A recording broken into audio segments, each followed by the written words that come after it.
சிறுகிடி Kashi 4 எபிசோடுக்கான promo வந்திருக்குங்க. இந்த ப்ரோமோல வந்து பார்த்தீங்கன்னா, நம்ம ரோகிணியோட பையன் கிரிஷ் இருக்கான் இல்லையா? இவனுக்கு ஸ்கூல் லீவ் ஃபார்ம் குடுக்குறதுக்காக இங்கிலீஷ்ல எழுதி குடுக்குறாங்க. இது ஒரு பக்கம் இருக்குங்க. எழுதி குடுத்ததுக்கப்புறம் ஒரு பெரிய பிரச்சனை நம்ம விஜயாவுக்கு வருதுங்க. ஏன்னா டான்ஸ் கிளாஸ்ல அவங்க பரதநாட்டியம் சொல்லிக் குடுத்தாங்க இல்லையா? அங்க ஒரு பையனோட இந்த ஒரு பொண்ணு சேர்ந்து கன்சீவ் ஆயிருக்கும். ஸோ அந்த விஷயம் அவங்க பேரண்ட்ஸ்லாம் தெரிஞ்சு அவங்க வீட்டுக்கே வந்து பெரியவர்களா பண்ணி முடிச்சிருந்தாங்க. அதுக்கப்புறம் இப்போ வந்து பார்த்தீங்கன்னா, அந்த பேபியை கன்சீவ் கலைக்க சொல்லி நம்ம ரோகிணி தான் போயிட்டு நேர்ல போயிட்டு அந்த பொண்ணோட அப்பா அம்மாட்ட சொல்லிட்டு இருந்திருப்பாங்க. ஸோ இந்த விஷயம்லாம் வந்து நம்ம விஜய்க்கு தெரிஞ்சது செம்ம கண்டாயி விஜய் பயங்கரமா திட்டுறாங்க கிச்சன்ல.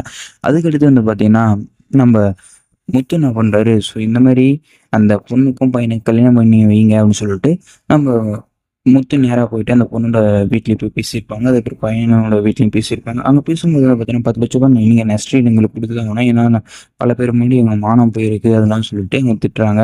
அப்படி திட்டும்போது யார்டா காசு குடுப்பாங்க? உன் பொண்ணும் உன் பையனும் லவ் பண்ணி இப்படி பண்ணி போனதுக்கு நாங்க என்ன பண்றதுன்னு சொல்லிட்டு அங்க முத்து செம்ம கோவப்பட்டு அங்க ஒரு பக்கம் போயிட்டு அடிப்பாரு. அதுக்கு அடிச்சுட்டு முடிச்சுட்டு அவர் கார் எடுத்து கிளம்பி போறாங்க. நேரம் பார்த்தீங்கன்னா, சித்தி அவன் ஒரு வில்லனோட ஃப்ரெண்ட்ஷிப் வச்சிருப்பான் இல்லையா? ஸோ அவன் ஆளுங்கலாம் வந்து அந்த மாப்பிள்ளையும் பொண்ணு வீட்லையும் பத்தி செம்மையா அடிச்சுட்டு வந்திருப்பாங்க. ஸோ முத்து தான் இதில் ரூம் பண்ணிக்கலாம் சொல்லிட்டு போலீஸ் கம்ப்ளைண்ட் கொடுக்க அவங்க வந்து நம்ம முத்து வந்து அரெஸ்ட் பண்ணி போலீஸ் ஸ்டேஷன் கூட்டு போகிறதுக்காக வந்து கூட்டு வீட்டுக்கு வந்திருப்பாங்க.